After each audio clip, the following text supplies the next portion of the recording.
Welcome to Active FM. And as I mentioned earlier, we have around 24,000 listeners that listen every week to the various shows, and 13,000 of those happen to be in the US. Brandon, so should we get started? How did you get started, and what's your story? Yeah, I just kind of fell into it. I got my degree in business marketing, and after I graduated from school, the first job I got was doing digital marketing for a company, and they wanted me to help out with like SEO, social media, doing email marketing, running paid ads, and kind of doing it all for them back then. And back then, I kind of realized everyone's going to have a website in the future, and that I should probably stick with this digital marketing, and just kind of kept going with it. And ever since then, worked at different advertising agencies, different pop shops, Fortune 500 companies, and everything in between, doing their SEO. And right now, I have my own company that really focuses on SEO, getting that free traffic from Google. Okay, great. I mean, you've been in business for a while now. What's that, about 14, 15 years odd? What are some of the best business lessons that you've learned over those 14 years? Yeah, there's a lot of lessons I've learned over the years. It's just diversify, probably. Don't just put all your eggs in one basket. Try to get traffic from as many different sources as possible. Don't just rely on Facebook or Instagram or one of these platforms, because you never know what's going to happen to them. And if you just focus on one platform and you're not really diversifying, like if you just focused all on MySpace, you kind of be in trouble right now. So you got to make sure you diversify, and having your own website gives you full control of everything too. So always recommend build out your own website, because you can control all that. You have control on social media or all these other platforms. You're just renting space off them. You don't own it, and they can just take you down, or you just give them free content that you don't own it. So really take ownership of everything.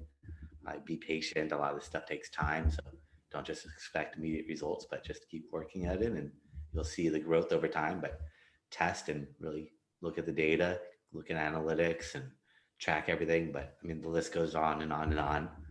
I think you raised like a very good point there, because let's say you're a small business, perhaps even like a mom and pop shop, as you just mentioned. There's so much now, it used to just be, you optimized for Google and maybe you did AdWords, and that was like 10 years ago. And now you sort of raised, now there's social media advertising, and which one is it? Is it Facebook? Is it Instagram? Is it Twitter? So to those small businesses, what's the advice you give, or what direction do you send them down when it comes to optimization? It just comes down to who their audience is. Are they on social media? Are they going to be on Google? Where are they? That's what matters. Who's your audience and what platforms are they active on? And that's where you need to be active. You don't need to be active everywhere. You just need to be where your audience is. That's the main thing. So just try to figure out who your audience is and how do I get in front of them.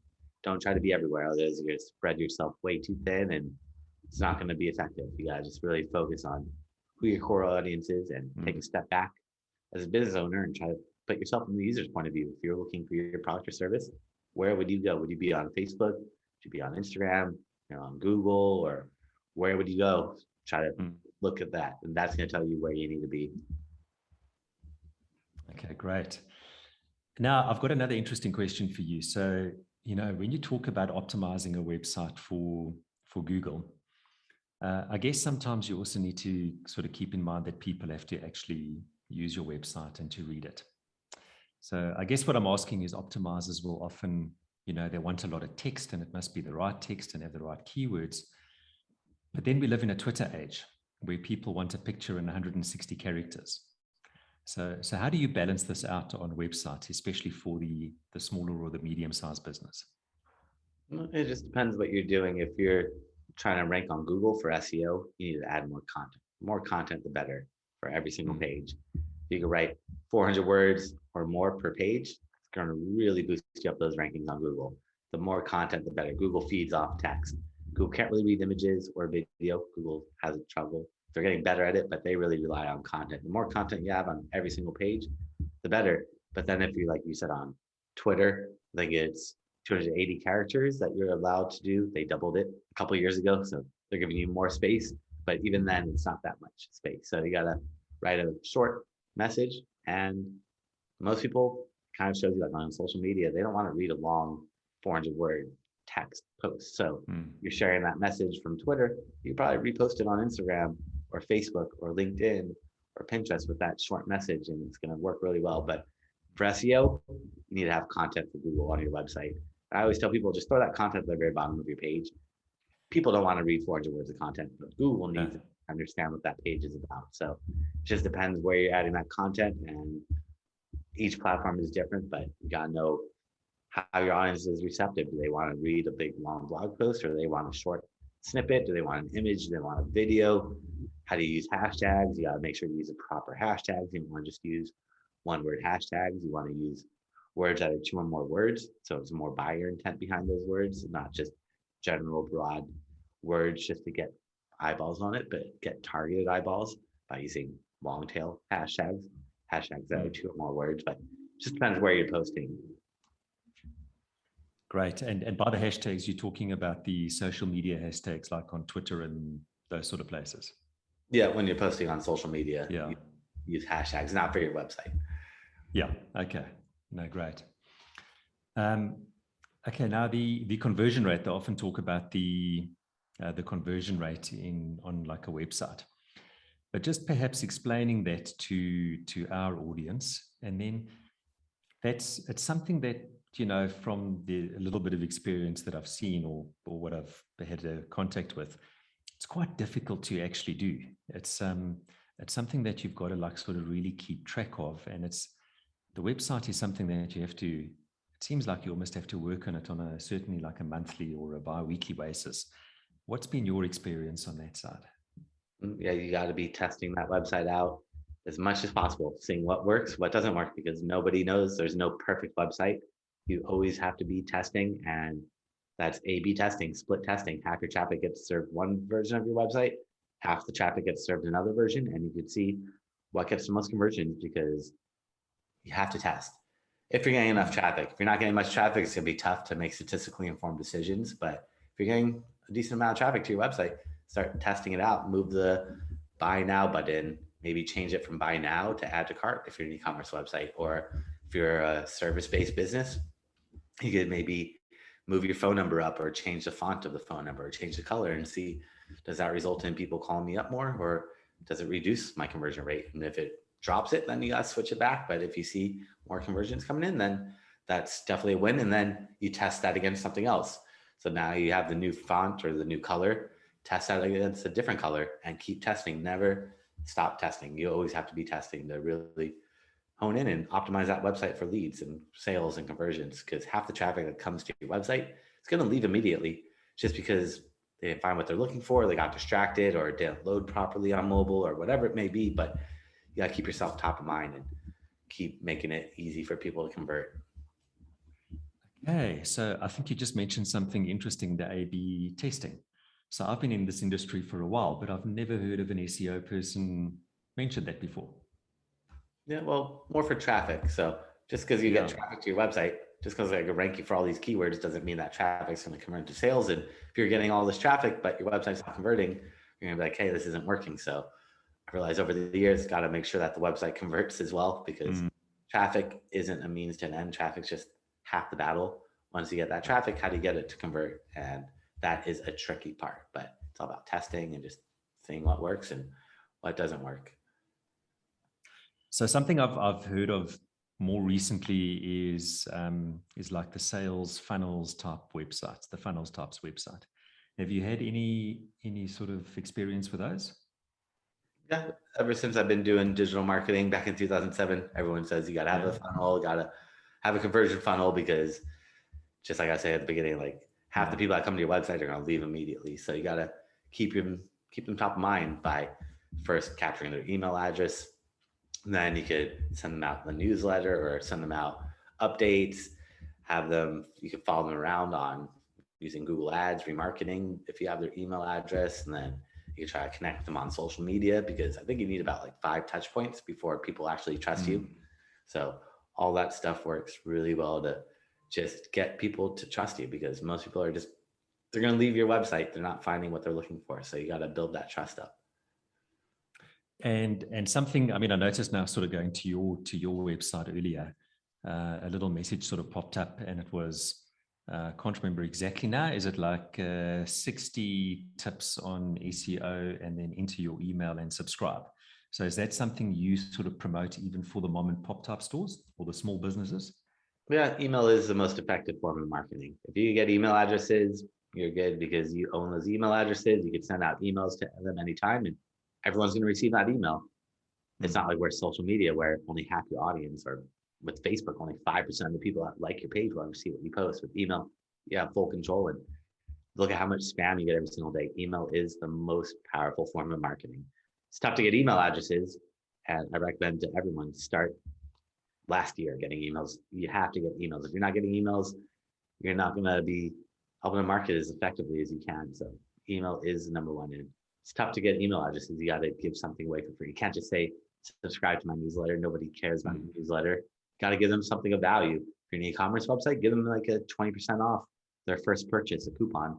If you're a service-based business, give them a free something, free ebook or a free consultation or whatever it may be to get that person's email address, because email is number one.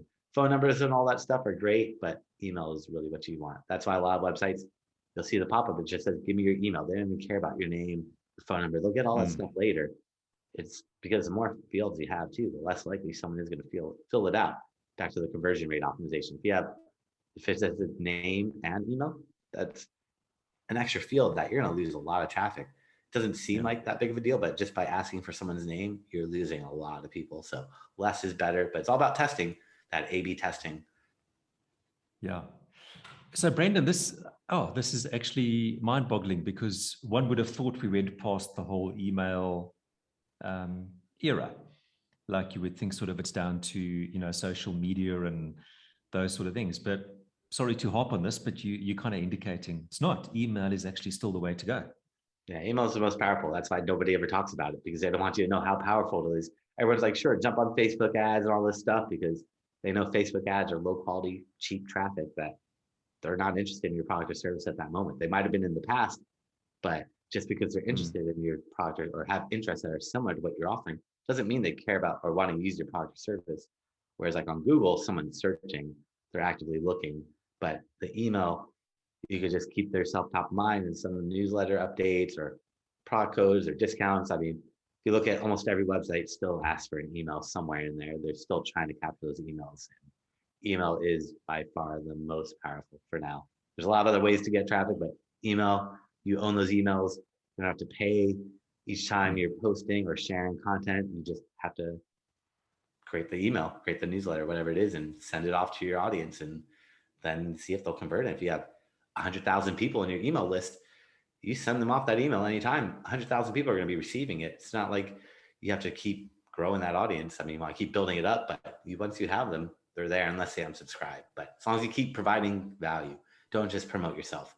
Give good value. If you're promoting, you got to put yourself in the user's point of view. If you sign up for a newsletter for like, let's say a dentist, and the dentist sends you an email about like why they're the best dentist, you're not going to really care. But if they send you an email about like 7 tips to whiten your teeth, you're going to be like, okay, maybe this is interesting and useful for me. So don't just promote yourself. People don't care about who you are, unfortunately. They just want to know benefits. They want to know what's in it for them. So offer value. Okay, great. So if I sort of cast my mind back to that sort of 2008, 2009 period, when you talked about website optimization, what it really was kind of optimizing the website, putting text on there, and then getting other sites to link to your site. Now, so I suppose the problem from 2008 till now is now we have, I think it's something like 50 billion websites on Google. So how important is actually that, what would you call it, backlinking that you have from other websites to your website? Is that still very relevant these days? Yeah, there are a lot more websites on Google or on the internet. So that's why it's become more competitive. It takes more time for SEO. It's not because SEO is really harder. It's just because there's more competition out there. And we're not trying to beat Google. I don't care about what Google's algorithm is. It's just trying to beat those 10 websites on that first page of Google and seeing what they've done. But yeah, the backlinks are such a big part of their algorithm. Google started based off backlinks, and it's still based off backlinks to this date. It's changed a lot how they look at those backlinks, but it's still heavily based on getting other websites to talk about you. The more websites that talk about you, the more trust Google has. And then Google looks at the keywords to figure out what to rank you for. But it doesn't really work the other way around. Without those backlinks, Google just doesn't trust you, and they're not going to rank a website that they don't trust. And backlinks, nowadays, Google's looking for quality over quantity. So in the past, it was, if I have 100 backlinks and you had 105 backlinks, you would rank higher than me. Now it's really the quality. And to Google, what's a quality backlink? Quality backlink is a website that's related to you and authoritative. So like if you're a doctor and you're getting a backlink from a t-shirt company, that's going to look a little weird. But if you're a doctor and you're getting a backlink from a medical blog or another doctor or WebMD, something like that, Wikipedia, that makes a lot more sense. So relevancy is really, really important with the backlinks. It's not just let's get backlinks to get backlinks, it's let's get quality backlinks. That's going to move you up those rankings. Great, Brandon. So I suppose that's one of the difficult things, because for a small business, or as you say, a mom and pop store, to get other people to link to you is quite a tough process. Eh? Yeah, it's a little tricky, but it's all about getting creative. You could look at your competitors' backlinks using tools like Ahrefs or Moz or SEMrush. These are all paid tools that you could just throw your competitors' URL in there and see all their backlinks. But there's only so many backlinks you'll be able to get from those sites. A lot of them might be old or outdated, so you have to build new ones. And the way to build new ones safely is finding other websites that are related to you and trying to build relationships with these webmasters. Maybe you offer them a free blog post or a video or press release or sponsorship or whatever needs to be done to essentially get another website to talk about you. But there's millions of different ways to build backlinks, but again, it's all about quality. So you don't want to just build backlinks to build them. You want to get quality backlinks. That's really important. And the best way to get quality backlinks is really just by blogging on other people's websites, building relationships with other people that are in your industry, and seeing if you could contribute a blog post to their website. Okay, great. Now Google AdWords. So how important are those these days? I've sort of read, reports of the fake clicks, and you see in some little place in either Thailand or China or something like that, and they've got 100 or 500 iPhones, and they're sitting there clicking on all the iPhones. So the fake clicks or the purchased clicks seems to be becoming more and more of an issue these days. How have you found it with the Google AdWords, and is that still as effective as what it was many years ago? Yeah, no, Google tries to clean up those fake clicks, or they'll refund you the money. So they're on top of it. Then there's third-party tools. If you really want to double check, you could spend money on these third-party tools that will double check to make sure there's no click fraud. But Google ads work really well. It's just they're expensive. That's why I prefer the SEO, the organic side of things. But the ads do work. It's just once you stop spending money on ads, you disappear. With SEO, you stop doing SEO, you're not going to just disappear. You're still going to stay up there for the time being. Your competitors are going to try to outrank you, and over time, you're going to drop down, but it's not just that immediate where you're just gone. So the ads are definitely very effective. It just depends on your budget. Do you have enough money to spend on them? And do you want to spend money on those ads or invest the time to get that free traffic?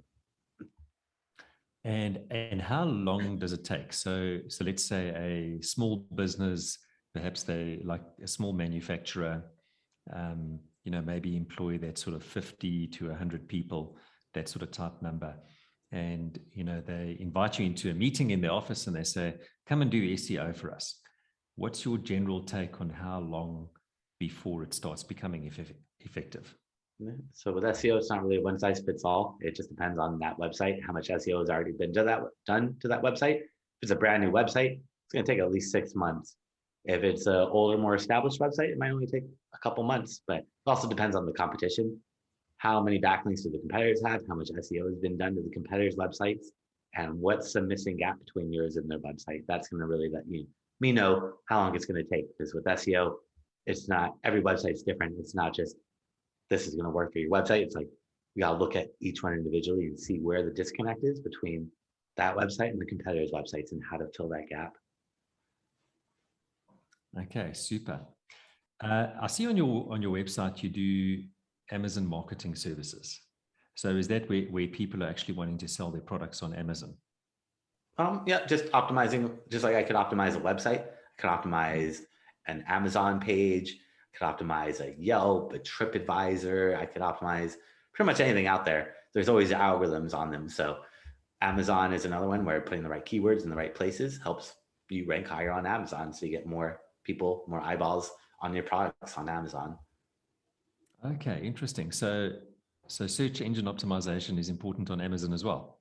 Yeah, on every website, almost every website. Like if you're selling on Etsy, there's an algorithm on Etsy. If you're selling on whatever platform you might be on, there's always an algorithm there. So there's ways to kind of tweak it and optimize your profile to try to get you higher rankings. Okay. The other interesting one that I saw on your website, which I guess I've never really thought about, was influencer marketing.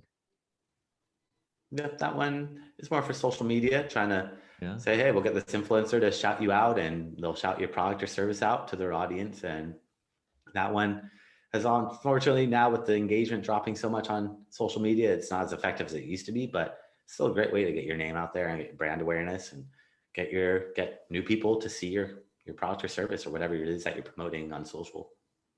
Okay, interesting. So Brandon, what would be some of the key takeaways that you'd like to give to the listeners? Just diversify and try to think about who your audience is and where they are and put yourself in front of them. Don't just be everywhere. Just try to be in front of your audience at the right time, at the right place. And that one, also patience, being patient with all this stuff. It's not immediate. It all takes time, but over time, you'll see that growth and you'll see that positive momentum and traction. Okay, great, man. Well, Brandon, thank you very much for your time. And we do appreciate you coming on. I think some of the insights that you've given you have certainly been mind-blowing for me. So would you just like to give us your, I mean, we'll put your details in the links as well, but would you just like to give us your email address and your website address? So everyone that's listening or watching, I create a special gift for them on my website. If they go to SEOoptimizers.com/gift, they can find that there. That's SEOoptimizers.com/gift. And they can find that there along with my contact information and everything as well. Great. Thank you very much. And thank you very much for joining us and have a good day further. Thanks so much for having me on.